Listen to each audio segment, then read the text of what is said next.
wabarakatuh. Nah, hari ini Aura sebagai moderator, selaku host acara juga di acara podcast Asumsi Kita. Nah, tapi hari ini tuh Aura nggak sendirian karena Aura ditemani sama dua kak cantik nih. Ada Kak Indah sama Kak Asy yang merupakan narasumber dari acara podcast kali ini. Nah Kak, ini kan mungkin teman-teman ada yang mau kenalan sama kakak. Kalian diri dong Kak Indah dulu apa Kak Asy dulu gitu. Iya sih. Boleh dulu. Terus sekalian berbarengan biar nanti nggak tahu dengar yang mana sih tapi ya. Coba Kak Indah dulu Kak. Halo teman-teman, nama aku Indah Variani, salah satu mahasiswa psikologi Unimal semester akhir. Baik, halo teman-teman semuanya. Saya Asy Sofawumaya, angkatan 16 semester akhir. Berarti lagi nyusun nih Kak ya. Lagi nyusun. Kita doain ya teman-teman semoga cepet kelar dan cepet selesai lah, cepet dapat gelar. Berarti kalau psikolog gelarnya apa ya Kak? SPSG. Amin. Semoga dapat SPI. Oh, panjang susah rupanya gitu ya.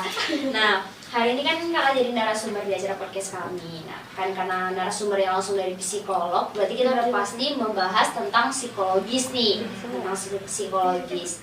Yang paling pertama mungkin kami tanyakan itu Kak, mental disorder. Sebenarnya mental disorder itu bagaimana sih Kak? Gitu. Siapa yang menjawab? Kak Indah, Kak Asy? Kak Indah.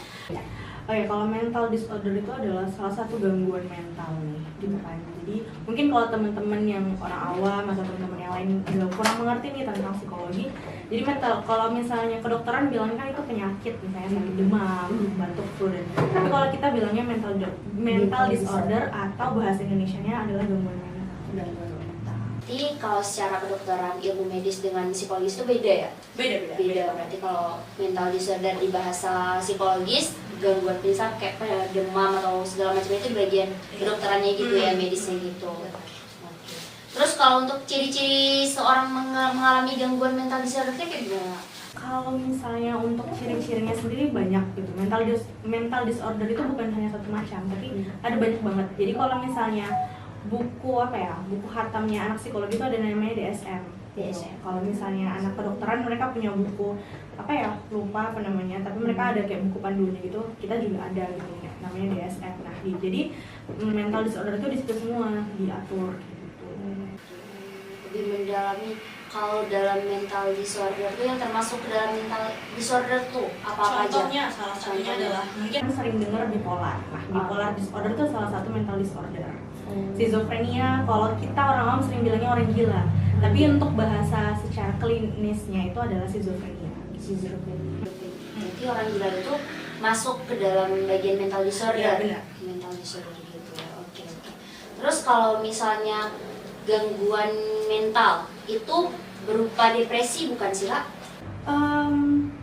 Gini sih, depresinya itu dulu yang harus kita bedah. Apa sih depresi ini gitu?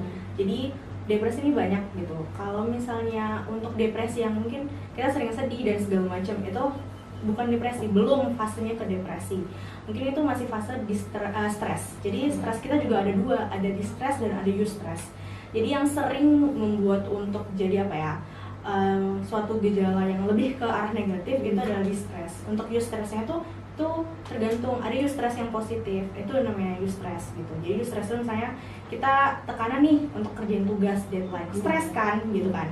Tapi ternyata stresnya kita tuh jadi kita kayak harus pacu nih, aku berarti harus selesai tugasnya malam ini karena deadline-nya besok pagi gitu sih. Jadi berarti depresi itu bisa kita katakan kayak banyak fasenya gitu ya. Nggak semua kita anggap stres, yang kita anggap orang gila pun kita bilang depresi gitu kan. Karena kan ada orang awam mungkin yang nggak paham bahasa psikologisnya itu menganggap orang gila depresi nih. Terus orang stres ditinggal nikah mungkin nih ya kan, sering tuh gila, dibilang stres nih ya kan. Jadi teman-teman sering banget kayak gitu karena banyak memang yang muncul permasalahan yang terjadi tuh kayak gitu kan. Semua dianggap depresi padahal secara psikologisnya itu memang ada fase-fasenya dan ada tahapan-tahapannya gitu kan.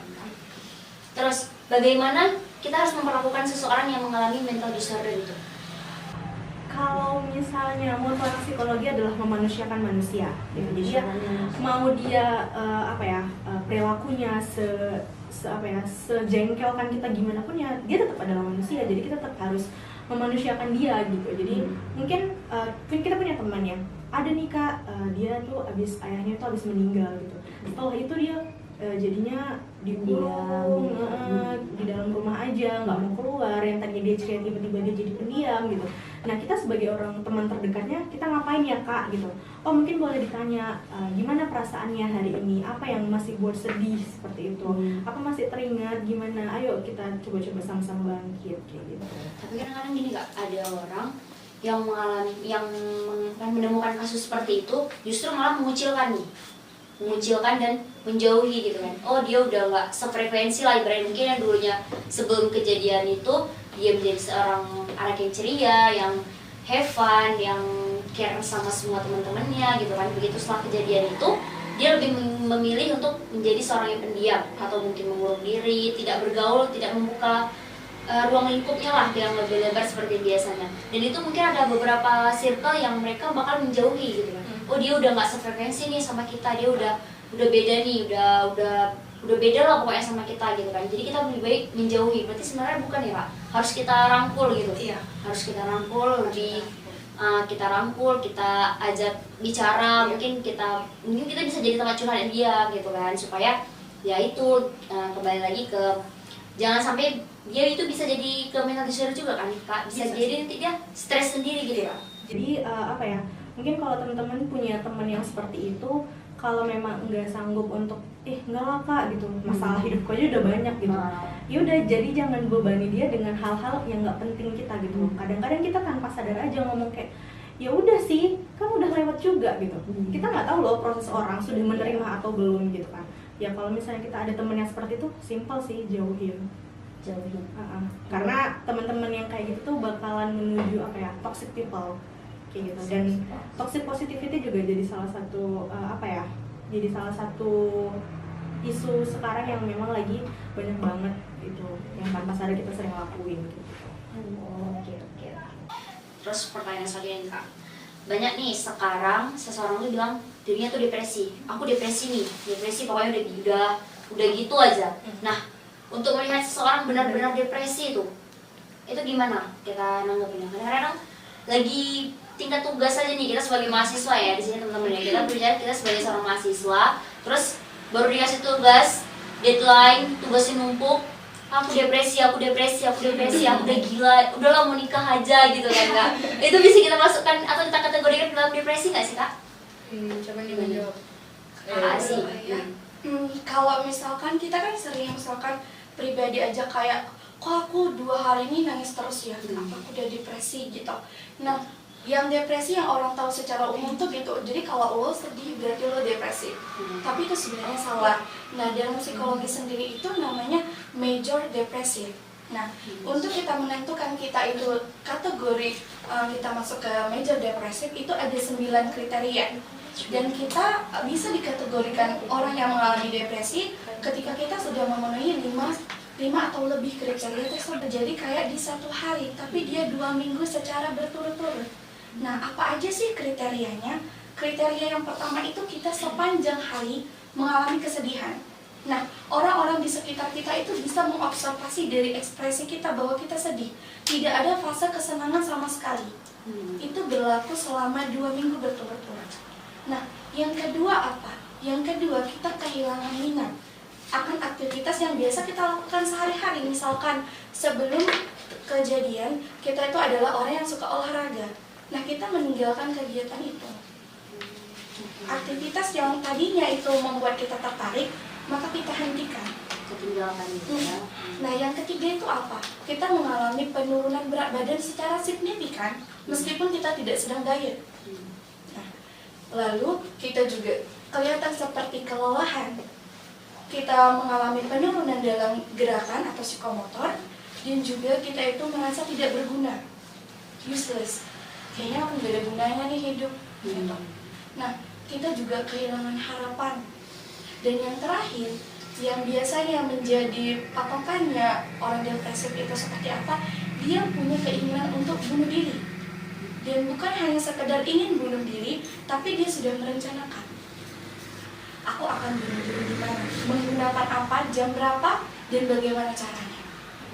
Nah, jadi kalau ditanya lagi, ketika kamu merasa sedih, kamu murung, kesal, marah, mood swing, itu belum tentu kamu dalam kategori depresi. Nah, untuk itu cek dulu. Kita pergi ke psikolog, kita tes BDI namanya Back Depression Inventory. Nah, di situ nanti kita lihat skornya seperti apa. Berarti ada tahapan-tahapan dan proses yang memang kita baru bisa menentukan apakah seseorang itu depresi atau tidak gitu kan. Terus kalau untuk depresinya sendiri nih Kak, ada tingkatannya nggak sih Kak? Ada tingkat mungkin depresi berat atau depresi ringan nih? Karena kan ada orang yang kadang-kadang suatu kasus tuh gitu, orang gila pun udah depresi berat gitu. Oh ini depresi berat. Kadang orang-orang awam tuh ya udah asal asbut lah istilahnya ya, asal sebutnya itu orang gila depresi berat nih pasti dia. Ataupun tuh kadang ada orang satu kasus lagi nih Kak, misal dia normal, kelihatannya dia tuh normal, tapi dia banyak bicara dan kita mengasumsikan bahwa dia itu depresi. Ada tuh misal kayak, oh dia ini banyak ngomong gitu kan, tahap apa dia ngomonginnya dari A nanti tiba-tiba disambunginnya ke C, dari C lompat ke Z nih, pokoknya dicampur-campur dibalik-balik gitu, ngomongnya tuh nggak jelas, ngawur. Tapi kalau kita lihat secara aktivitas dia tuh normal kayak biasa gitu, itu termasuk depresi nggak sih Kak? Gitu. Oke, baik. Untuk itu balik lagi, untuk menentukan seseorang itu mengalami mental disorder, misalkan depresi dan sebagainya, itu kita harus melalui proses yang namanya kita lihat dulu, dicek, di screening namanya. Melalui itulah alat tes. Kalau untuk depresi sendiri itu BDI. Nah, dari hasil skor kita bisa menentukan, oh apakah dia dalam kategori ringan, sedang maupun berat. Nah, untuk seperti tadi, gimana kalau ada orang yang suka ngomong sendiri Kak? Nah, itu adalah satu indikasi di mental disorder yang lain. Nah, untuk orang yang mengalami schizophrenia, dia ada namanya halusinasi, waham, delusi. Nah, itu dia makanya berbeda-beda, ada wahamnya itu yang makanya orang yang di jalan-jalan itu dia ada yang bawaannya ceria, ada yang bawaannya marah, itu tergantung halusinasi yang diciptakan. Jadi mengecekkan dengan tahapan-tahapan yang sudah memang sudah seharusnya gitu kan. Iya. Oke.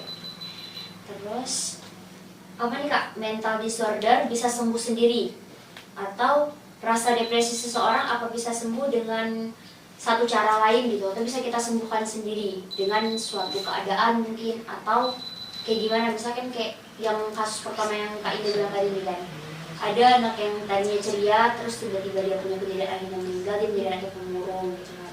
Jadi dia apa itu bisa sembuh dengan sendirinya mungkin ketika ayahnya mungkin ketika ibunya ingin menikah lagi, dia menemukan kembali nih sosok ayahnya tuh yang mungkin beda, udah pasti jelas beda ayah kandung dengan ayah tiri, cuman menemukan sosok ayah kembali, jadi membuat dia kayak, oh aku kembali menemukan sosok ayah nih, jadi dia bisa sembuh dan dia kembali kelihatan ceria. Atau mungkin punya cara yang lain gitu untuk menyembuhkan si yang yang kena mental disorder ini atau depresi. Terima kasih, Aida. Oke, jadi kalau misalnya nih tadi kayak kasus yang disampaikan oleh Aura, sebenarnya caranya adalah bisa sembuh sendiri, tapi tetap harus ada dukungan dari orang tua, gitu, dari lingkungan terdekat, istilahnya seperti keluarga. Tapi kalau misalnya dengan ibunya menikah lagi, itu malah akan semakin memperparah kayak gitu kan. Jadi kebanyakan sih kasus ketika memang ibunya menikah lagi, itu malah mereka semakin belum menerima keadaan. Jadi salah satu caranya ketika kasusnya seperti itu adalah menerima keadaan, memaafkan semua keadaan ya.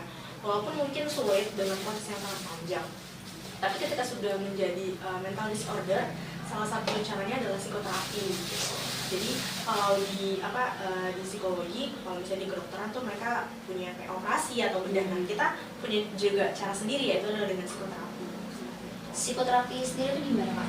Psikoterapi itu tergantung ada beberapa, salah satunya itu namanya CBT, Cognitive Behavioral Therapy gitu. Jadi itu tuh lebih ke ke mindsetnya aja yang dimainin gitu kan, kognitif dan behaviornya dia gitu. Kognitif sama behavior tuh kebiasaan, sifat kita, sikapnya itu yang dirubah, itu yang diterapi. Jadi psikoterapi itu kayak permainan mindset, berarti yang setiap kita menemui psikolognya tuh kayak cuma dikasih asumsi-asumsi gitu aja, dikasih kayak kamu diajak bicara biasa gitu? Diajak bicara iya, tapi dengan apa ya, mungkin ada beberapa tesnya juga gitu. Jadi sebelum kita memasuki psikoterapi itu kita juga harus ada namanya itu asesmen, terus ada juga proses screening yang disampaikan oleh Kak Asi tadi. Jadi panjang sih prosesnya gitu. Jadi ya Berarti butuh waktu gitu ya untuk butuh waktu, menemukan. bahkan untuk kita konsul secara, maksudnya kayak ya kita cuma punya masalah kayak saya nggak bisa tidur nih Bu, kita insomnia nih selama hampir sebulan. Ternyata insomnia itu ada latar belakangnya lagi ternyata kayak gitu. Ternyata ada sesuatu hal yang memang terjadi sama kita sampai kita bisa jadi insomnia. Jadi itu saja butuh beberapa kali kita harus konsul ke psikolog. Gimana kalau memang mereka benar-benar berat banget. Oh, berarti psikolog ini bisa dikatakan sesuatu yang paling penting gitu kayak di kehidupan. Sebenarnya paling penting, paling tapi penting. untuk di Indonesia sekarang aja psikologi itu masih sangat awam. Bahkan mungkin kalau teman-teman profesi yang lain itu kayak jurnalis, dokter, mereka sudah punya RUU-nya. Kita sebagai psikolog belum ada dan itu sedang dirancang gitu. Jadi itu adalah salah satu urgensinya kenapa harus ada psikolog di Indonesia, dan teman-teman dari masyarakat juga harus sadar akan kesehatan mental. Berarti dapat kita simpulkan gitu kan kalau memang psikologis kita ini merupakan suatu hal yang sangat penting, bahkan paling penting kan, paling penting aset kita gitu kan.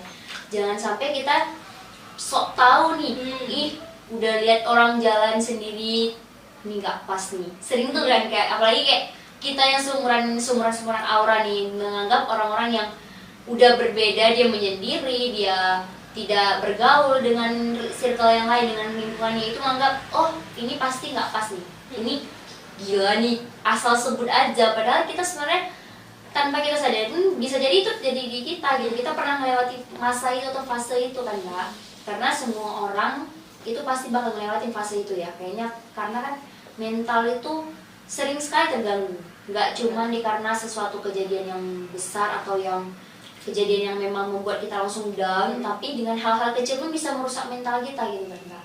Atau ada mungkin hal-hal lain yang bisa merusak mental Kak? Banyak sih. Simpelnya gini sih, kita hidup 23 tahun.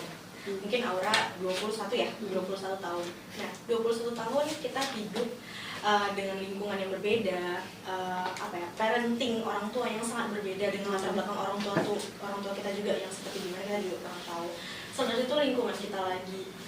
Manusia ini sangat complicated kalau kakak sering bilang sangat complicated gitu. Jadi kalau dibilang menangani manusia itu sebenarnya pekerjaan yang sangat-sangat riuh untuk kami sendiri gitu kan. Bahkan untuk menangani diri sendiri itu riuh sekali, apalagi menangani orang lain. Tapi ya memang seperti itulah, psikolog dilahirkan memang diciptakan memang untuk manusia, memanusiakan manusia. Jadi ya kalau dibilang banyak Kak yang bisa mengganggu mental kita, ya banyak banget gitu.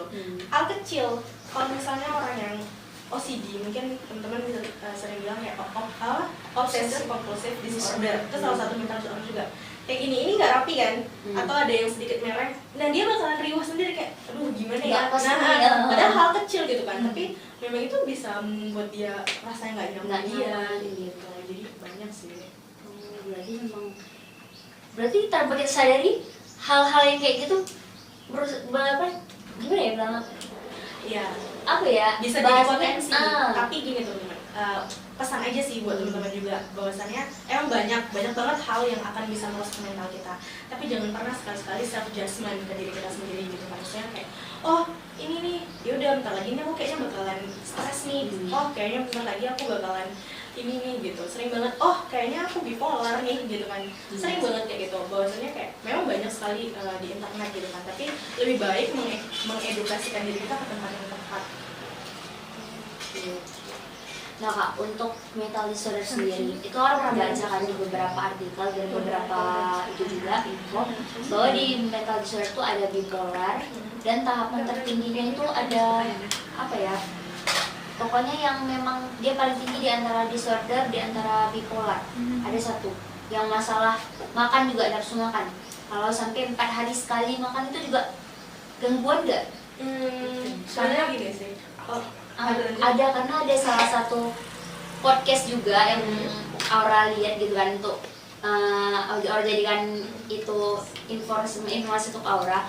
Itu Aura baca kalau dia tuh seorang dia tuh mengalami mental disorder, sudah didiagnosa oleh psikolognya kalau dia tuh mengalami mental disorder. Dan setelah mental disorder dia berlanjut didiagnosa kembali mengalami bipolar ya. Bipolar, dan ada satu tingkatan lagi, kalau nggak salah 4 tingkatan dia sudah lewati. Dan ketika dijelaskan kembali, masalah nafsu makan pun menjadi salah satu gangguan juga untuk dia. Dia bisa sampai 4 hari sekali makan nasi. Kalau mungkin cemilan pasti ada lah ya kan gitu. Itu apa masuk juga gitu Pak? Atau mungkin tingkatannya bisa dijelasin Kak? Baik. Jadi sebenarnya gini, untuk mental disorder itu kan dia secara umumnya. Nah, di dalam mental disorder itu banyak lagi gangguan. Ada namanya gangguan makan, gangguan kecemasan, ada namanya gangguan mood. Nah, itulah yang masuknya depresi tadi.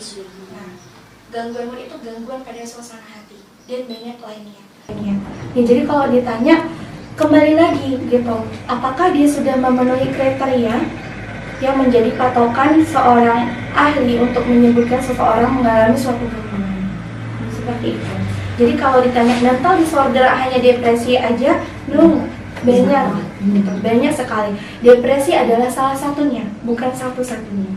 Salah satunya.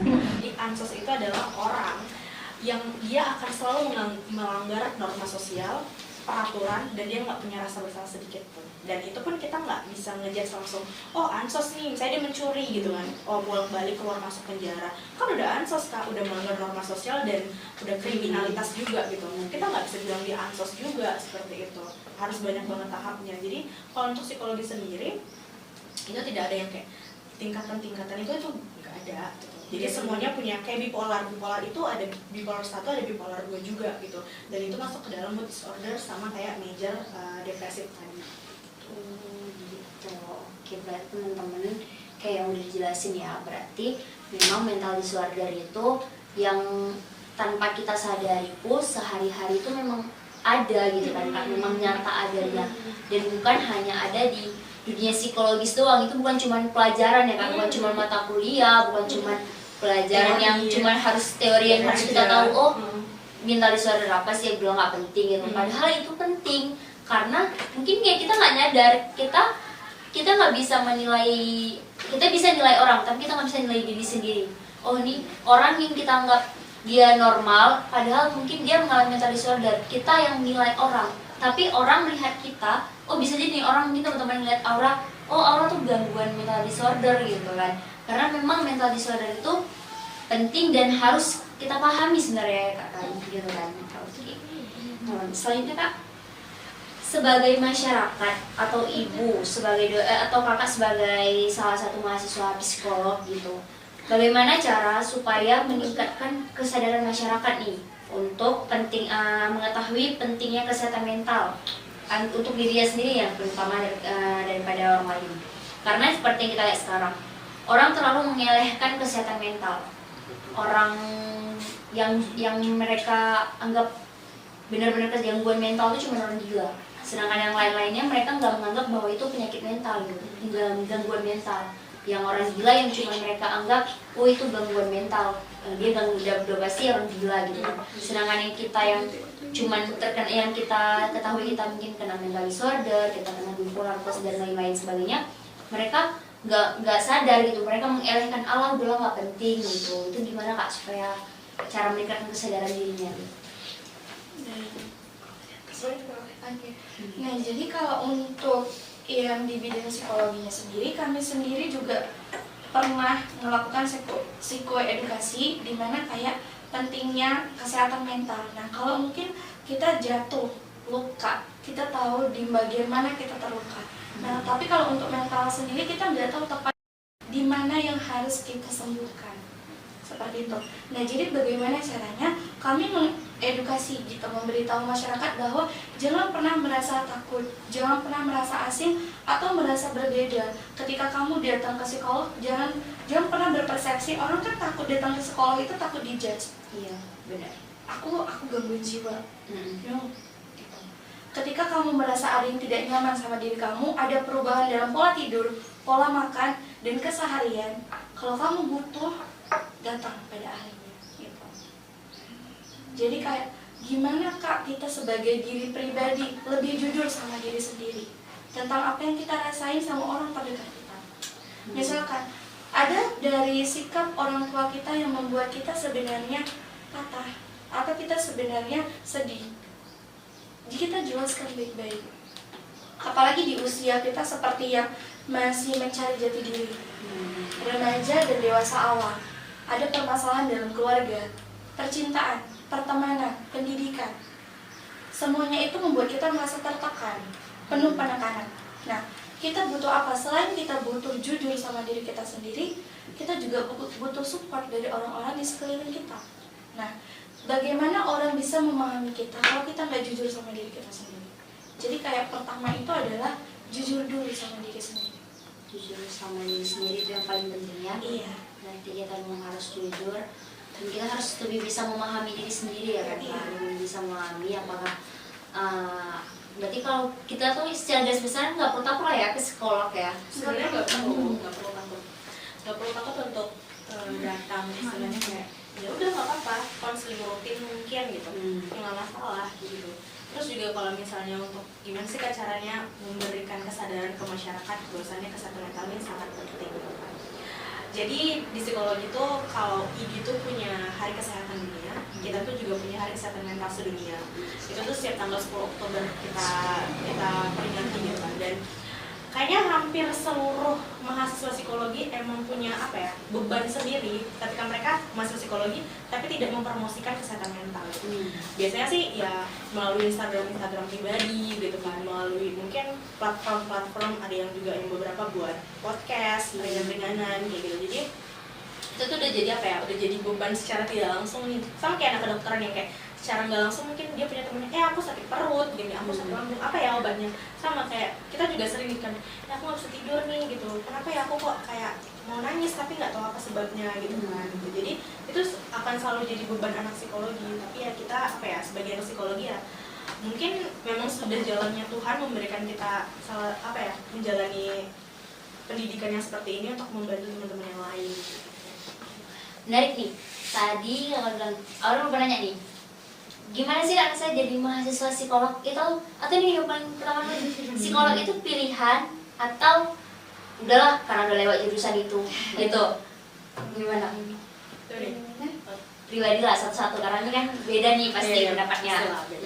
Kalau misalnya kalau kakak sendiri sih apa motivasi awal masuk psikologi gitu kan ya? Sebenarnya dari SMA tuh kayak cuma ngomong-ngomong aja, belum sampai serius banget gitu kan, kayak ya bolehlah psikologi gitu kan. Dan memang awalnya adalah pengennya tuh kedokteran gitu kan, cuman yang mungkin sekali lagi lulusnya di psikologi, ternyata setelah hampir 5 tahun kuliah ternyata benar-benar banyak banget manfaat untuk diri kita sendiri gitu. Jadi ya kalau dibilang suka dukanya ya banyak lah gitu kan. Dukanya ya banyak lah ya, kita mahasiswa tugas banyak, itu udah salah satu dukanya gitu kan, banyak banget. Satu lagi jadi lebih sangat perasa sih, maksudnya karena kita diajarin dari awal itu adalah empati sama orang lain, jadi rasa empati itu mungkin lebih besar dari teman-teman yang nggak belajar psikologi gitu sih. Sukanya ya banyak lah, Pasti banyak yang dilewati ya. Mungkin dari Kak Asy? Kalau dari latar belakang awal sih sama. Awalnya tuh pilihnya kedokteran, nggak lulusnya psikologi. Tapi selama belajar di psikologi itu plusnya adalah belajar menjadi manusia dan belajar memanusiakan manusia. Sekarang kita sering berlindung di bawah kata baper. Kayak misalkan, gitu aja lu baper. Iya. Kalau misalkan aku sensitif, aku tersinggung, aku baper. Nah, kita jadi nggak jujur sama perasaan kita sendiri dan kita juga menghakimi perasaan orang lain. Nah, jadi ketika belajar psikologi itu enaknya apa? Kita jadi tahu, oh ketika teman kita tiba-tiba nangis, kita nggak akan, apa sih tiba-tiba nangis? Nggak akan seperti itu. Misalkan dia tiba-tiba tadinya ceria, terus dia kok marah, nggak akan. Kita nggak akan bilang kayak gitu. Jadi kayak lebih bisa ngerti. Lebih bisa paham, lebih perasa, kalau suka dukanya udah pasti banyak gitu kan. Pokoknya udahlah mantap kali gitu kan. Berarti secara garis besarnya kembali orang tegasin bahwa mental disorder itu memang sangat penting untuk kita pahami, untuk kita pelajari, karena memang itu yang menjadi mental disorder itu bisa kita rasakan, mungkin ada di diri kita tuh dalam keseharian kita, dalam hal-hal yang kecil. Sedangkan untuk depresi sendiri, depresi itu bukan semua orang gila kita anggap depresi berat ataupun depresi ringan, dan bukan setiap orang kita bisa menjudge dia atau mengasumsikan bahwa dia itu depresi, karena kita harus pahami dulu proses-proses tahapan dan apa-apa saja yang melatar belakangi bahwa dia itu terkena gangguan mental atau gangguan jiwa gitu kan Kak, baru kita bisa menjudge dia atau mengasumsikan bahwa dia itu terkena mental disorder ataupun depresi. Berarti gitu aja ya guys untuk podcast kali ini. Tapi berarti dapat kita simpulkan bahwa mental disorder atau gangguan mental itu tidak bisa sembarang kita asumsikan atau sembarang kita menjudge orang gitu kan Kak, karena akan ada proses dan tahapan-tahapan yang harus dilakukan pengecekan supaya memang membuktikan bahwa dia itu terkena gangguan mental atau enggak. Nah, terima kasih nih buat Kak Indah sama Kak Asia yang sudah jadi narasumber. Jangan bosan-bosan Kak nanti main atau kita undang di podcast kedua mungkin kan, dengan tema-tema ataupun judul-judul yang banyak lagi, karena kan di dalam mental disorder ini ada banyak gitu kan. Dan mungkin di kali ini kita bahasnya cuman depresi, nanti untuk nextnya kita akan bahas yang lainnya. Oke, terima kasih sekali lagi nih Kak. Sampai jumpa di podcast kedua. Terima kasih sudah menonton podcast ini dengan tema Get to Know About Mental Disorder. Sekian, terima kasih. Assalamualaikum warahmatullahi wabarakatuh.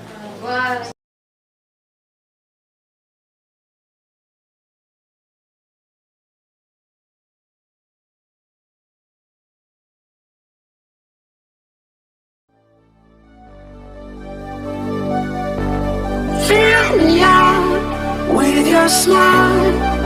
Now the sunshine brings the light. Fill me out with a flame.